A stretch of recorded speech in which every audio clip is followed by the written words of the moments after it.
If you've been thinking about getting a horse, you're definitely going to want to watch this video. Hi there, I'm Carrie Kenny with Breezy Maples Farm, and I'm finally making a video to tackle some of the most common questions our farm and family gets as horse owners. And that's, in a nutshell, what we think you should do before you get a horse. More specifically, the top 10 things we think you should do before you get a horse. So, let's go. We think owning horses is amazing. These majestic and sometimes goofy animals are true members of our family. We love them, and we feel our kids developed strong character traits by growing up with horses. However, owning horses is life-changing in other ways too. Most folks realize that owning a horse or pony is different from bringing home a new cat or dog to the family. Horses are large animals with a distinct set of care, management, and health needs. You will want to learn all you can before you bring your horses home. With horses, there is no shortcut in time, and usually no shortcut in money either, but being prepared can help to prevent unnecessary costs and losses. Before we get started, I'd like to mention that this video is intended for the start from scratch or mostly from scratch horse owners out there. We do name a few brands in this video, but it's not sponsored by anyone. And we don't claim to be experts in the field of equines. Anything we know about horses we learned from someone else, from an educational resource, or because a horse taught us. And we enjoy sharing that information with others. In fact, one reason we think we're a good resource for new horse owners is because we can remember the questions we had when starting out on our own horse journey over 20 years ago. So if you've been thinking about taking a leap into the horse world, let's make it the best leap possible by doing the following 10 things first. Number 1, take lessons. This is probably a no-brainer. Taking lessons from a recommended trainer or lesson barn is going to be immeasurable in helping you along with your horse journey. Guided time with calm and trained lesson horses is essential for you to begin learning the basics and also to learn more about what you are hoping for in owning your own horse. An experienced instructor will help you get comfortable being around horses, will show you important safety techniques, and can answer the many questions you will have about horsemanship in general. If you're considering purchasing a horse for a child, then getting lessons first can help determine if your youth's interest in horses is just a passing phase or if they're in it for the long haul. When taking lessons, plan to put in work to get the most out of your lesson dollar. Take notes. If it's allowed, observe other people's lessons. If your child is taking lessons, be as hands-on as is permitted, and schedule a few for you too. Just remember, your instructor's time is valuable, and their product is their expertise. Write your questions down before your lesson, and be open with your instructor about what you hope to accomplish through your paid time. Ideally, you'll start lessons a year or two before purchasing your first horse. Number 2, read. For most people beginning their horse journey, lessons will average only a couple hours a week, which leaves the remaining 166 hours to learn about horses in other ways. Reading is a huge resource for learning about horses. There are books, magazines, manuals, and websites on a seemingly unlimited range of equestrian topics. Stop by your local library or hop online to take advantage of the wealth of information out there. Don't underestimate children's books either. Many of these selections are pared down to essential information and skills, which is exactly what you need to start with. Some of our favorites are Cherry Hill's Horse Care for Kids, Story's Guide to Training Horses, and my favorite horse magazine is Horse Illustrated. Number 3, join a club. If you have school-aged children, consider joining a local area horse-focused club in 4-H, Pony Club, or the Future Farmers of America. These long-established programs feature educational opportunities and cover many facets of horsemanship. Workshops, field trips, quiz and speech competitions, and more all provide unique opportunities to combine equine education with youth-building activities. These organizations often rely on volunteers, so adults can donate their time while soaking up valuable horse information. Contact your local county cooperative extension for more details. Number 4, connect with horse people. Joining a club will give you a head start on this step. Connecting with quote-unquote horse people will open a world of equestrian activities and knowledge. Find a local horse rescue and donate your time cleaning stalls. Go to local auctions and strike up conversations.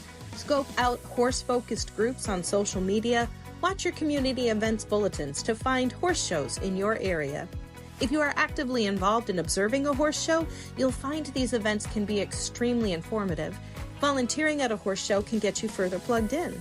As you meet more people, it will build the resource toolbox you'll need to own your own horse. So reach out and make friends. It's easy. Horse people are notorious for wanting to hang out and talk about horses. Number 5, locate tack and feed stores. Plan to visit your local feed and tack supply stores. Tack is the name for the specialized equipment that goes on your horse. Feed refers to their grains. When you own your own horses, there will be a shopping list of items you will need on a regular basis. Food, medicine, treats, equipment, and tools can be found at large chain farm stores such as Agway, Tractor Supply, and Runnings. But don't forget local tack and supply shops too. It's worth adding some travel time or a few dollars to your receipt in exchange for the expertise of a small shop owner who has years of horse experience in their background. I believe both types of stores have a place in your horse journey. Also, you will need to find a local farmer who can supply you with the hay your horse needs for its main diet. Tap into your newly found horse friends, clubs, and organizations to find where to source these items. Start exploring your supply options several months before you hope to purchase a horse. Number 6, connect with horse health professionals. Horses and ponies need regular visits with horse health professionals. A large animal veterinarian will work with you to provide the necessary health care for your animal. At the minimum, your horses will need yearly shots, checkups, and dentistry. Veterinarians are also essential in caring for your horse in the event of injury or illness. Ask around for recommendations. There is a shortage of veterinarians in the U.S. right now, and there may be a wait to get on a client list. Another horse health professional you will need to employ is a farrier. A farrier is trained in trimming and shoeing horse feed, as well as treating hoof ailments. You may also consider adding a chiropractor, nutritionist, trainer, or specialized dentist to your horse care team. If all of this sounds daunting, you're kind of right, but that's why you're researching now, to prepare and budget. Like I said before, owning horses will cost time and money, but there are other hobbies and sports that are even more expensive. If you own a horse, you are responsible for another living being, and the experience you have will be greatly enhanced when your horse is happy and healthy. Number 7, prepare your horse's living quarters. You're getting closer to taking the magical final steps in owning your own horse. Now is the time to set up your horse's future home. Fortunately, horses do not need fancy digs to be happy. What they will need is turnout space, shelter from the natural elements, and access to water. If you need to build a shelter or construct a fence, it's time to get to work. By now, you will probably have seen many other barns and stables and have a good idea of what you would like for your own horse. If you are fortunate enough to have pre-existing structures available to you, then all you'll have to do is ensure the structures are in good repair. Test fences, do safety checks, and be ready for when your horses arrive soon. If you are planning to board your horse at a boarding facility, you can arrange to meet with barn managers and get your boarding agreement in place. When the time comes to bring your horses home, you'll want to spend time focusing on your horses and not on frantically building stalls and fences. Number 8, assemble supplies, basic food, equipment, and tack. All of the work you have done so far is going to be very helpful now. You not only know the basic supplies your horse will need, such as hay racks and feeder pans, grooming kits, hay, salt blocks, feed, lead ropes, hay nets, fly spray, etc., but you will know where to locate these items, and that some can even be found secondhand or borrowed from friends. If you want to make sure you don't miss anything essential, ask around.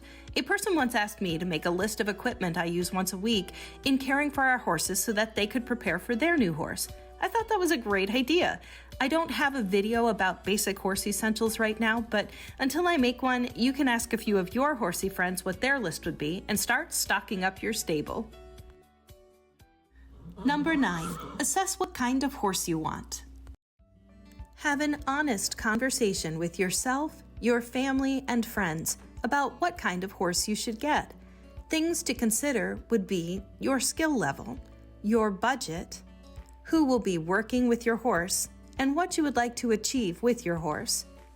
Draw from all of the friendships and resources you have built to help identify what would be the best horse for your first horse. Consider the amount of time you have to commit to your horse and write down the top activities you are hoping to do with your horse. Be open to input from trusted horse friends. Number 10, take your time finding the right horse. After all of your work, preparation, and dedication to being ready for your first horse, it is time to find the horse that will be the best fit for you. Take your time with this final step. You may worry about letting the perfect horse slip away because you weren't quick enough on the draw, but the truth is there are a lot of horses, and they aren't always the best horse for you. There are also some untruthful people out there, so if anyone tries to rush you into purchasing a horse quickly, just take that as a red flag. Good horse sellers don't do that. I think the best way to purchase a horse is directly from an owner who you trust or comes recommended by people you trust. Look locally first before you start to look at horses out of your area. Contact registered horse rescues for lists of available horses. Be cautious with auctions and long-distance purchases for your first horse.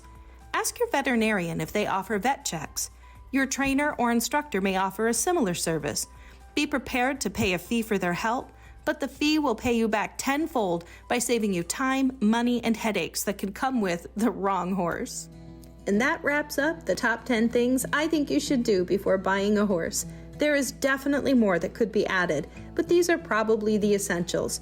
Our family did a lot of these before we got our first horses, and the ones we didn't do are things we wish we had. Hopefully this information can help set you up for the best horse journey possible. We love our horses and ponies, and though owning horses can be challenging, it is also very rewarding. We wish you the best on your exciting new adventure. Thank you for watching. Please like and subscribe to support this content. You can also send monetary support through PayPal to info@breezymaples.com and Venmo at Breezy Maples Farm. And don't forget to follow us on Facebook and Instagram. Feel free to send us questions and let us know what other topics you'd like to see videos on. See you next time.